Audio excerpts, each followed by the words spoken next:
Unauliza kazi, yes sir. Uko wapi? University. Utaweza kazi na university? Sana mheshimiwa. Unataka kuanza lini? Saa hii. Mimi nilianza job saa hiyo. The business that nimefanya most, the business that I know more than all the others is stockbroking. That is the genesis of the stockbroking I do up to today.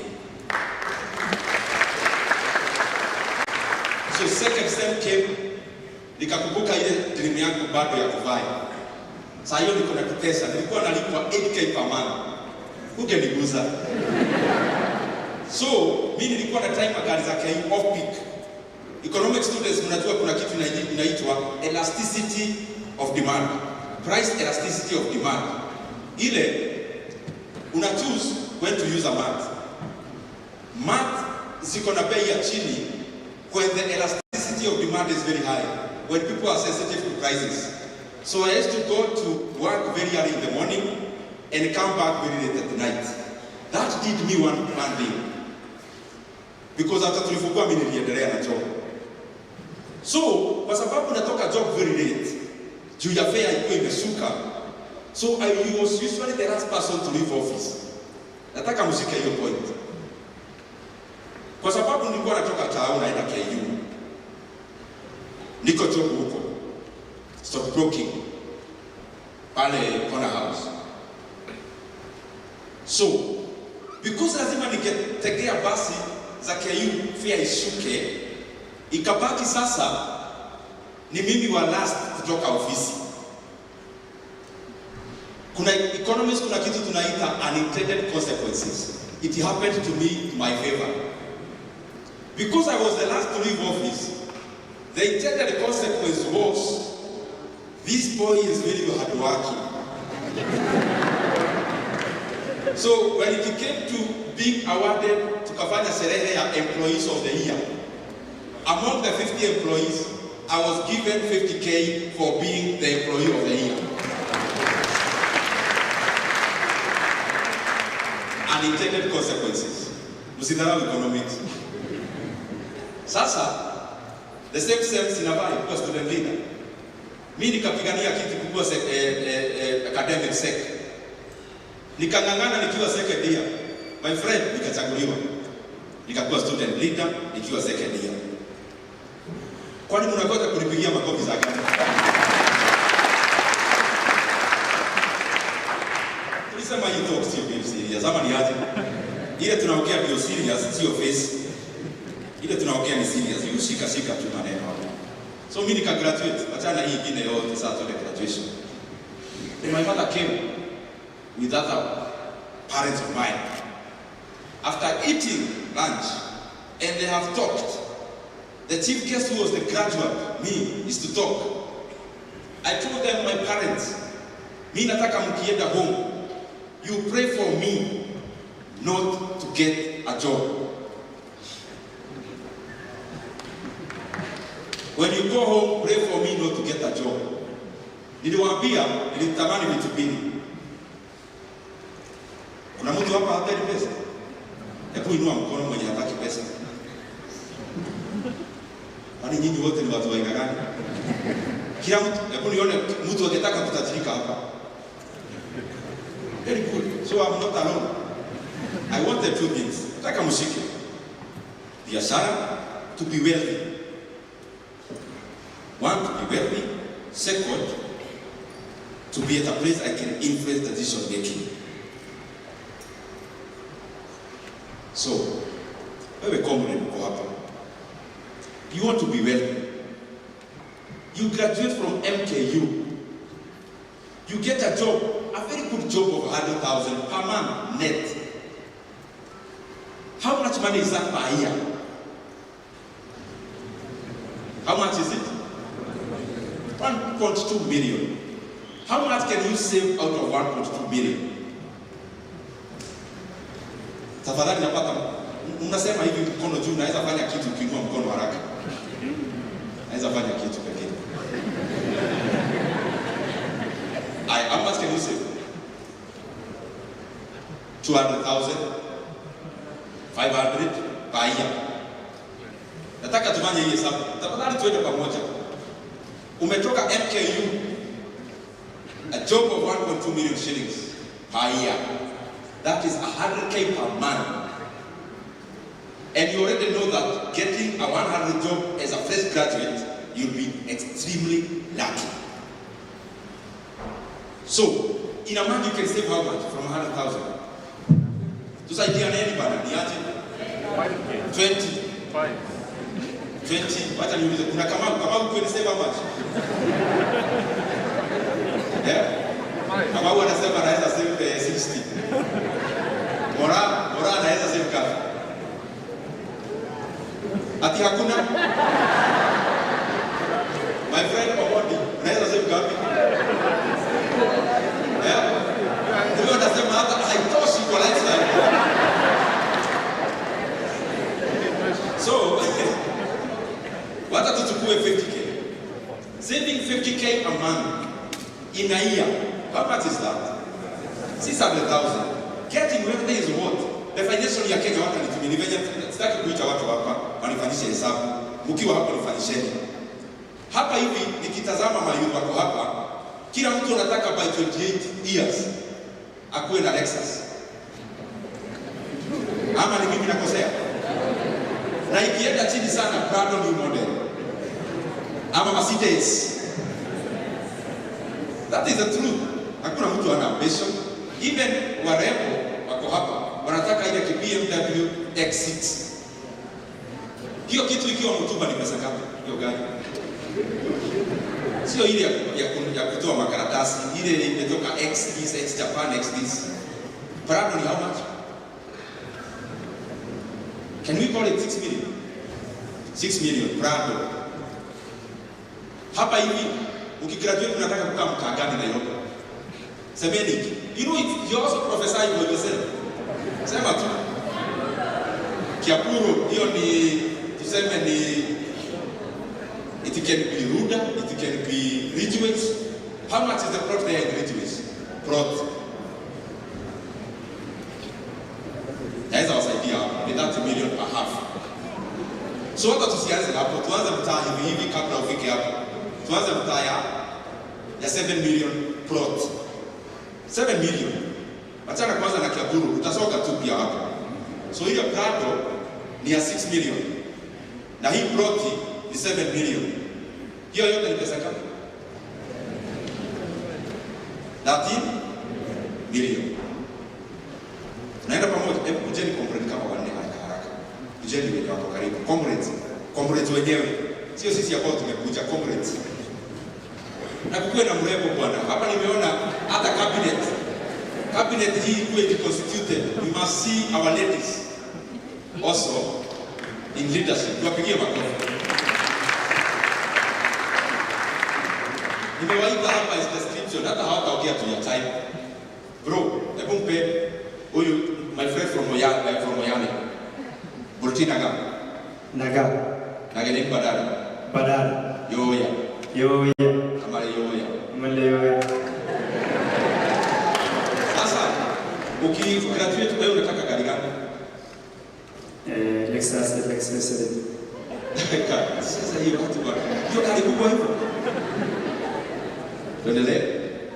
My brother here. Give her. Ukitaka ukae mtaa gani hii Nairobi by the time you are 30 years old? Kilimani. Very good. Abalindi there. Hiyo kana ni mzuri sana hiyo ya jacket. Hiyo kana iko sawa. If you know, you know.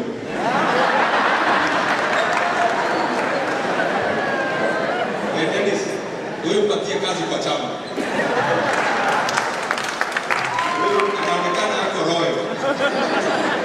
Kwa rais wetu. Asante sana. Unataka gari gani by the time you are 28? A what? Mercedes Benz. Hata usichukue hiyo iko nyuma, wewe tu Mercedes. Patia my brother here. My brother, ukitaka mtaa gani ukae by the time you are 30 years old? Westlands. Very good. Kwa apartment ama home compound?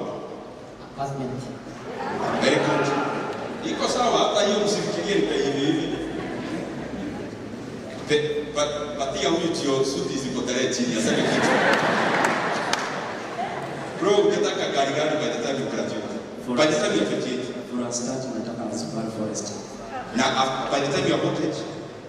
You are 25 years now. Na 28 to that? Range Rover. Hata usiendelee chini. Sasa, nani anafanya kazi ya madhabahu sana? Kucha bro. Patie bike. Deno amewapea kitu wote, kila mtu.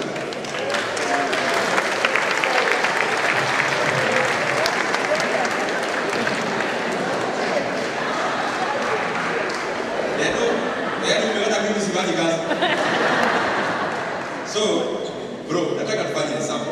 Na by the way, you guys, tunaongea kama jokes. But I want you to take this point to home. Tumesema Range Rover, andika hapa. Range Rover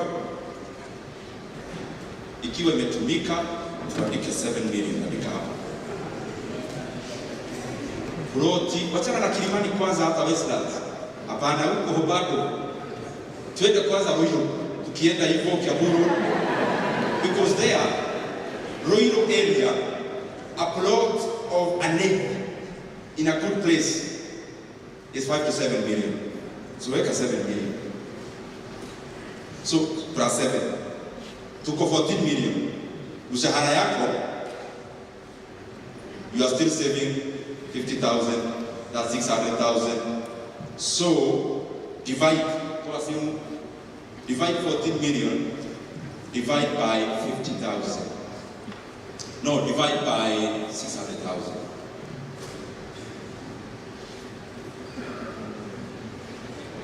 $23.3.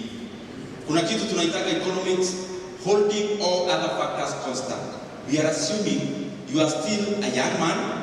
We are assuming your expenditure is not going up, and we are assuming many things. So you graduate mostly at 24 years. Is that correct? So at 24 years, umegraduate leo, umepata kazi kesho. So at that rate, you'll be able to save 14 million in 23 years and 3.3. So 23 years and 4 months. Okay, so already you graduated at 24. My brother, you are already 48. You should be retiring, not being ambitious. So, kaeni chini. Nyinyi watu werevu, sitaendelea. I mean, that point is wrong. If you choose to be those things that you want to be, it will never happen when you are in employment. In employment,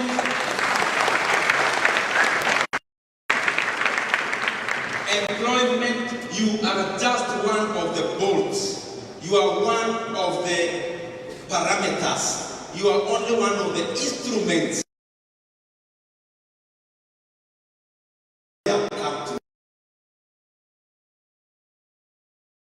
Set your ambition first to make the ambition of the employer first come true. So it's your choice to make. But people ask, wewe sasa unataka tuanze biashara gani na hii maneno yako? Business is based on interest. There are as many businesses as there are interests. The business you want to do may not be necessarily the mutuba I was selling. And nowadays there is a lot of imagination and ingenuity that become businesses later. So it is now your business to figure out what kind of business. I may not do that for you today. But the point I want you to carry home is that for you to be wealthy and truly wealthy, you will not become wealthy when you are an employee of anyone, including an employee of government.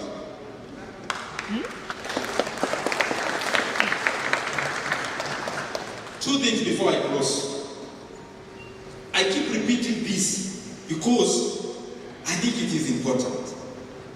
Mimi napenda kusoma sana. And I implore upon you guys, reading is very good. It makes you become versatile kwa akili. Versatility also gravitates towards your character also and personality. So books actually change your personality. Books change character because they change your world view of things. When you don't read, Only what you know. And what you know is very limited. Reading compacts a lot of knowledge, generational knowledge. Just imagine you are reading a book. Like I like reading the ancient Chinese. There is a lot of wisdom. Reading about Aristotle, reading about Xenophon, reading about all those books of Socrates. And you realize, by the way, when you read those books, maybe this generation, we are not as intelligent as the previous generations. When you read those books, you just realize we have some catch up to do as this generation. So what am I trying to do? When in the course of reading, because me, I napenda biashara sana. Even reading a Forbes magazine can just change my mood of the day. In fact, when I feel niko na mood ambayo si approachable sana, I just get a business or an economic magazine. My mood changes. All of us here, there are people in the health sector. When you read about health, your mood changes because you are fish in the ocean. So when I'm reading those magazines, in the world that we want to create, there is something systematic. Out of all the people in the top 20 Forbes list, ile inalist mtu akona pesa sana duniani up to the 20th. They are already in like 4 sectors. Number 1, Louis Vuitton, Moet Hennessy. Currently, Bernard Arnault, number 1. 2, Elon Musk, Tech, Tesla, PayPal, also founded PayPal. Ile mnalipwa mkifanya academic writing, kuna vile mnalipwa na PayPal. The founder was Elon Musk. Ukihesabu with no certain order, Facebook is there, Oracle is there, Larry Page. Google. Oracle is there. Then, along the way you see Zara. Along the way around number 15 there about, I'm mentioning companies, not individuals. Zara is a company. Along the way then you see another fashion house from France. You also see El Oriel. I don't know whether that's a correct pronunciation. So all the others are tech. The other ones are fashion and luxuries. What does that tell you? Figure out. Tech is the industry of the current. Do you know something? Many of us know Trump is very rich. The amount of money Mark Zuckerberg loses in 1 or 3 hours when there are variations in the New York Stock Exchange is the entire wealth of Donald Trump, who has a lot of houses. You can see Trump Tower and the rest. I have a lot of respect for him, by the way. I'm just using it as an example. Real estate, when you go to the US, real estate in Kenya, those are industries of the past. And that is why even the government is bringing the housing project, so that we unlock the capital of entrepreneurs from I own a flat. Let Kenyans start saying, I own an industry, I own a company.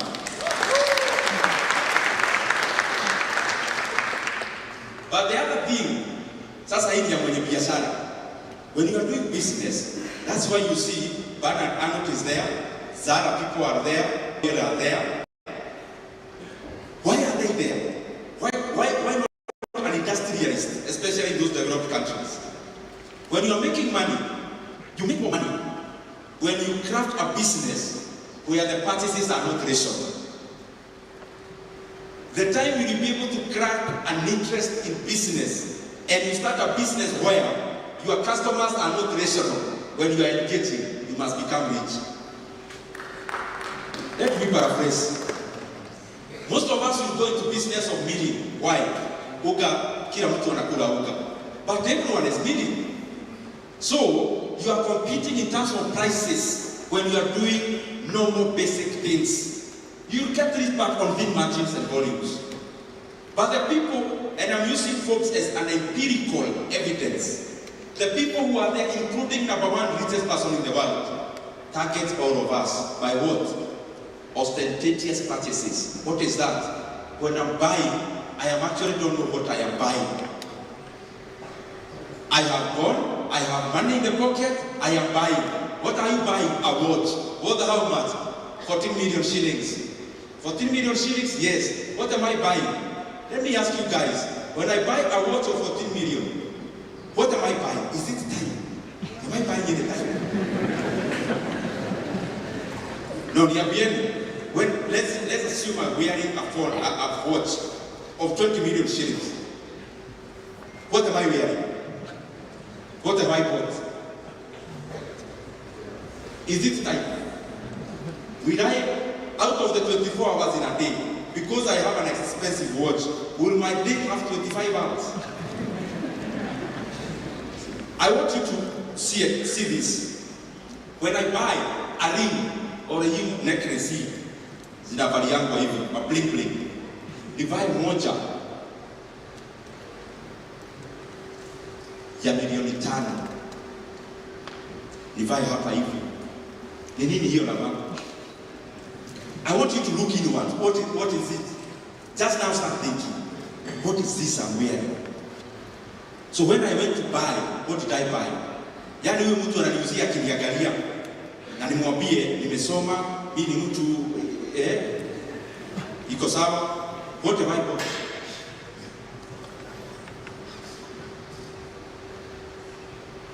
So between me and the seller, nani anatumia akili yake mzuri? The businesses that will make you rich very fast are businesses where you target the elasticity of demand is so low. People are not influenced by prices. So Zara is a bag. When you are a lady and you have money, you want to have a Zara bag, you want to have a Louis Vuitton bag. When you buy a Louis Vuitton bag worth 350,000, does it come with money inside? Does it have a money printing machine inside? Maybe that's why you buy it that much. And let me ask you, when you are walking in the streets of Nairobi, wearing a watch of 500 shillings, and another one wearing a 10,000, a 4 million watch, can a Kenyan even differentiate?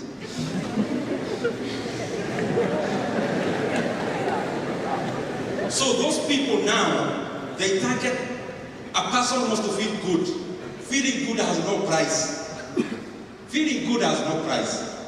I just want to feel special. So you wear a watch, Rolex watch, 10,000. So it's only me and the person who sold me who actually know the worth of that watch. So when I'm looking around, I feel airy, very nice. Only the me who knows my brother. My other brother will buy a watch in Nairobi street, in a kayako bado. It's the same in terms of appearance. Something called value in use versus value in exchange. When you target a business that has got more value in exchange, you must become rich most likely. When you target a business in terms of value in use, what is value in use? Right now I'm going to Marsabit. When we go and land in Chalbi Desert, and you are there for 5 days, and I see a young man coming with a bottle of water and the same size piece of gold, pure. Again. Chalbi Desert for 1 week. I am there for a whole week. I see a young man coming. In fact, all around is only the young man I can see. I can't see anything other than sand. He comes with a bottle of water, which I have not taken for 5 days. And the same man comes with gold, the same size. What am I likely to pick? What am I likely to pick? It's water. Why? At that moment, I don't even care about the price of gold. I care more about the dust that I'm already experiencing. So the water there has more value in use. But what has more value in exchange in that kind of a transaction? It's definitely gold. So a person who targets value in use, by the way, sometimes I sit down and I try, najiuliza maswali. Wakati tunanunua gold, nini huwa tunanunua? Kwa nini si clay? Ni kamati gani ilikaa chini pahali wakasema gold is more expensive than clay which is found in my own village? Na walipewa na nani ruhusa ya kusema gold ndio inafaa ikuwe ya bei kali kuliko ile? It is the same analogy. Value in use versus value in exchange. Tech. I don't know what you are going to do about tech, but empirically I have shown the 20 richest people in the world, over 70% are in tech. How you use that information, I may not help because all of us have varied interests. Lastly, many times, young people, if I say here, now, from the heart, mtu agetaka kuwa, let me combine an MCA, governor, a MCA, MP, senator, governor, or even the bigger seats. Niseme mwenyewe mkono. Let me just say, mtu agetaka kuwa in leadership in the course of their lifetime. Dennis, please rise up, uangalie tu. Please, right there. Some are like, kuna mwenye naona simuoni anaamka. My brother there. Do we sit down and ask ourselves, what is this? Can you imagine in a hall here in the MKU, and we never invited aspirants, we invited comrades. So, the sample is representative. This sample, 80% of the people want to become leaders. Why? I'll say two things. You know, when you call me to speak, I'm speaking my opinions. So, I'm just speaking my opinions.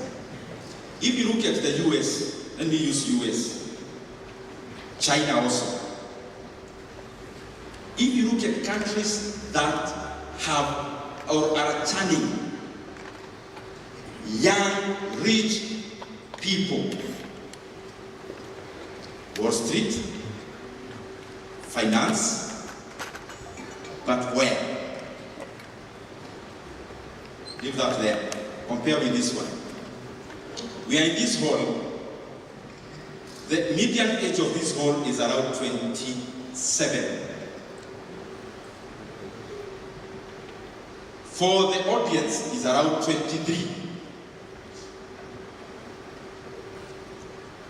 Doesn't it bother us that all the people in this hall want to become what? That is the word I was looking for. I don't want to say it because does it? I mean, who is going to be there? There is one thing that we have to do as African countries. The issue of obsession with politics is based on one thing, my opinion. A young person in the US is able to go to Wall Street, start a business. Within a few years, he is a millionaire, he is a billionaire. Why? Opportunities are there, the market is there, there is a level playing ground. People appreciate ingenuity, entrepreneurship is appreciated.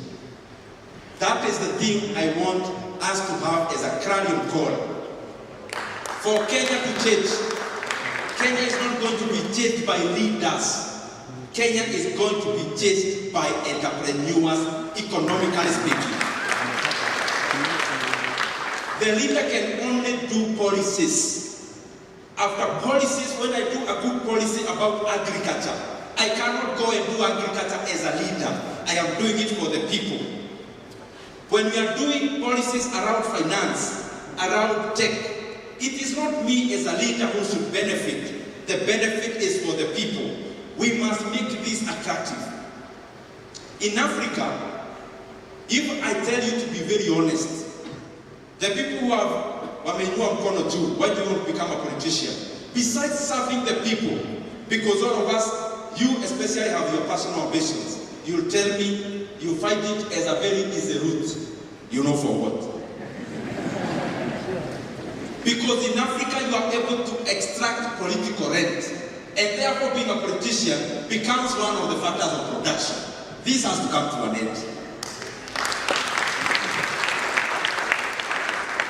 Because when there are other things other than the mainstream factors of production, you distort incentives.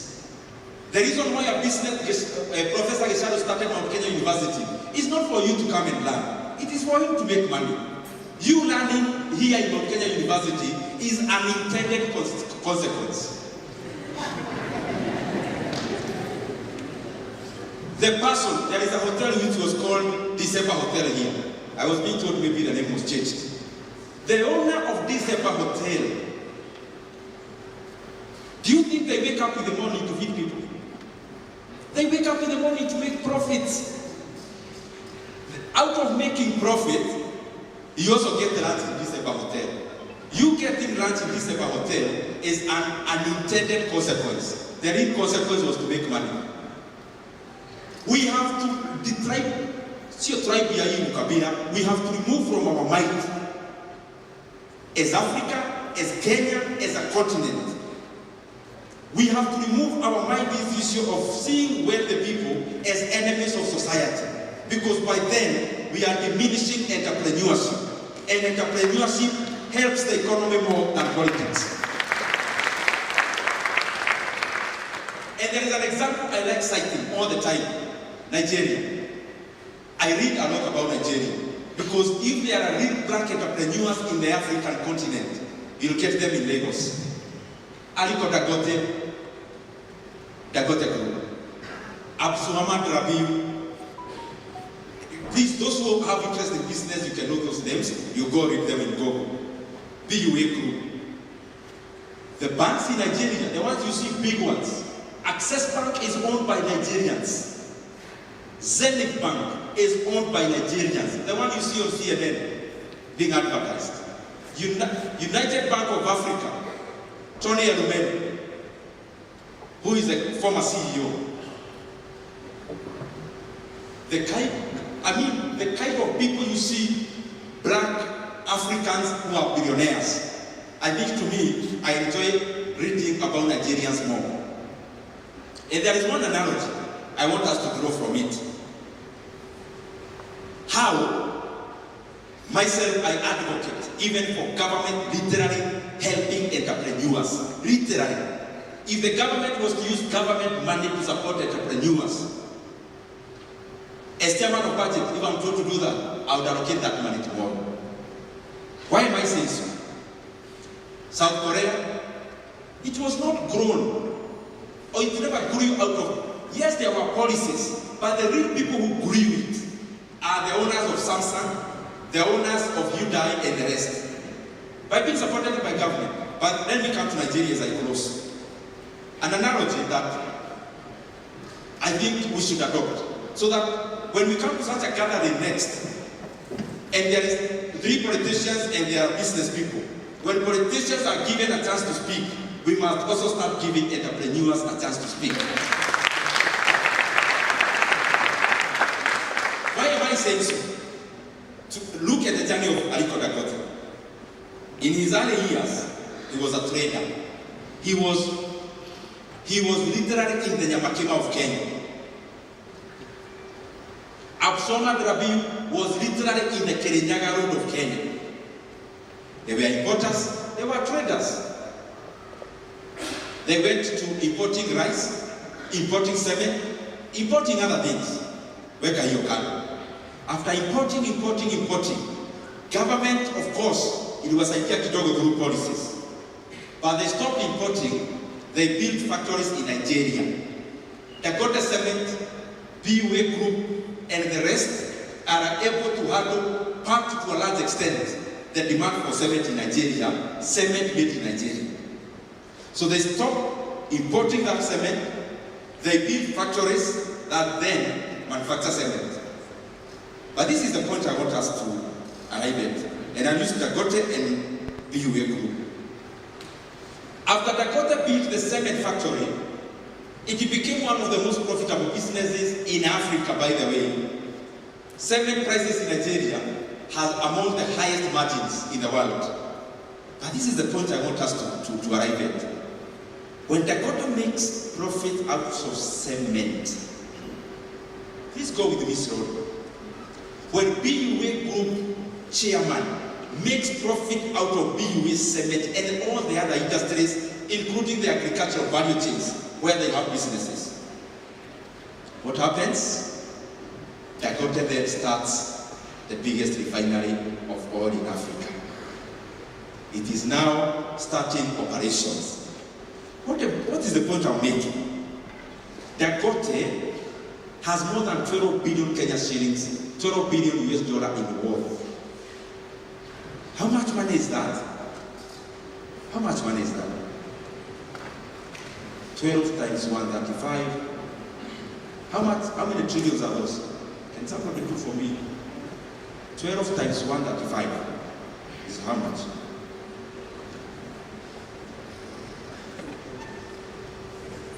How much? 1620. It is 16 trillion. Dangote is over 16 trillion. Our GDP in Kenya is 18 trillion. What is the point I'm driving home? Looking at me because I want you to capture this point. And Dennis, I'll be requesting the president, even when we are giving presidential commendations, we must start focusing on entrepreneurs. What is the point I'm driving home? The lazy, the banal thinking is to say, Dangote is rich, he's proud, he's arrogant. That is very easy to say. Why? We have positioned entrepreneurship in Africa and successful entrepreneurs like they make money out of taking advantage of others. I have a different view. When Dangote makes profits, he starts the biggest refinery in Africa. Then, Nigeria stops exporting crude and importing finished products of oil. Nigeria starts exporting products finished in Africa. Who gets the benefit? It is the people employed in Dangote refinery, Dangote cement, and all the other factories. Who else? It is government. They stabilize the forex. They are able to tax more people because more people have jobs. So let me ask you, the profit Dangote makes and ultimately invests in a refinery, is that his money really, or is it public money? Just think about it. Other than being the owner, and it is written on the CR12 that he is the owner, who actually gets the benefits of the refinery that Dangote is building? Who gets? Is it him? How much money can he spend in a day? He can't even spend maybe $1 million shillings every day. Even living the kind of life that is so expensive. So all this other money, is it his money really? Is it his money? He can only spend in one room, on one bed. To give him a coffee, Robert brother. Thank you, my brother. Thank you, sir. Thank you, sir. Thank you very much. We were actually waiting for you to conclude. Thank you very much. So, the reason why entrepreneurship must be promoted is that it does not serve the interests of the business person per se. That is what we must remove from our mind. The university here called Mount Kenya University, the owner has enough money from other businesses. If he closes Mount Kenya University, is it him who loses or the comrades? If the companies in Kenya manufacturing cement were to close, because the owners have enough to go to Bahamas, to go wherever, they close off their companies, they say we don't want because we have money. If Mwaki of Equity and all the other bankers close their banks and say we have enough money for ourselves, and they go to some to Dubai, others to wherever, other destinations, are they the ones losing or Kenya? That is the kind of analogy we must continue to cultivate. We must continue to elevate entrepreneurship. It creates value not just for the business person, but for the economy and the larger population at large. Very last thing, because I've seen all of you are aspiring politicians, all. When I said you raise your hands, all of you raised. We must keep thinking about why do we want to become leaders. Why?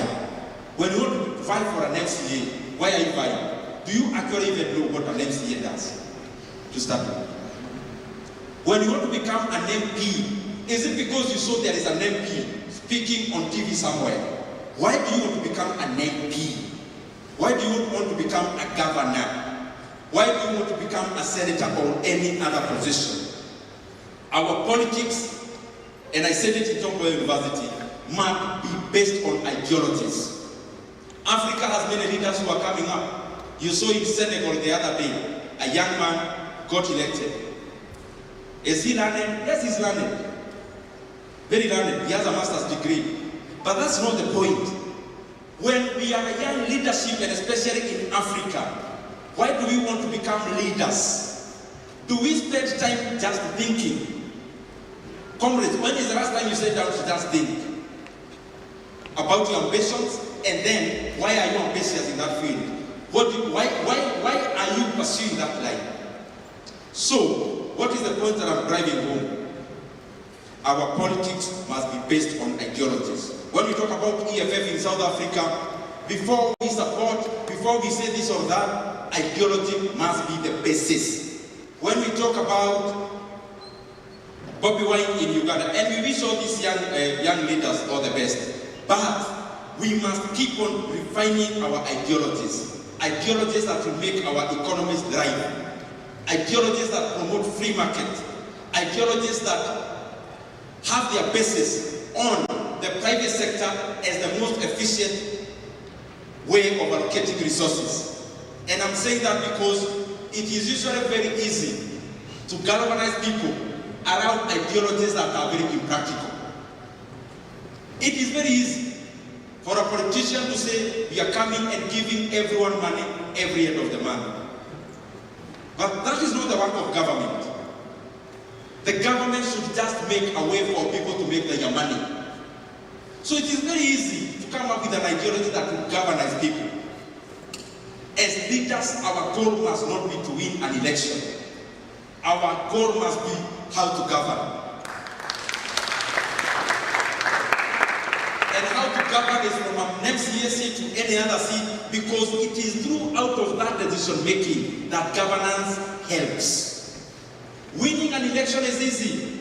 You can do good speeches, you can promise anything. We must be focused on starting on what would change our countries and then domicile our ideologies around those ideas. With those many remarks, I thank you very much. May God bless you. Tunaongeza makofi tafadhali mheshimiwa before you leave your excellency, naomba all the executive, our guests, Chairman Kamodho, Mheshimiwa Karondo, muje hapa mbele tafadhali, we take a picture. And also I'd like to request the team from Start Africa, hawa ndio wametuconvene, they really wanted to take a picture with you and give us the shukrani for coming. Mheshimiwa Karondo tafadhali, naomba you join us. Bwana Burale, you can join us for this picture. All the young people who organize this beautiful program, kindly you can come. Kisha mkimaliza, Brian, who is our president, is going to make to kushukuru wewe. Alafu aondoke. And before we do that, you'll forgive me, comrades. You know, it's not wrong to have an ideology. And it must not be an ideology that is acceptable to all. So I'm saying that because you made many requests based on what I think is right. It may not necessarily be what everyone thinks is right. You allow me, that gentleman who is in that year in nursing,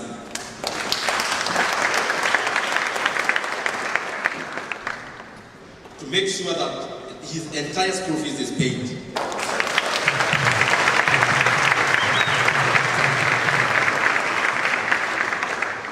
You also allow me to converse with our leaders and especially the president in regards to the comrades in private universities who need support from government.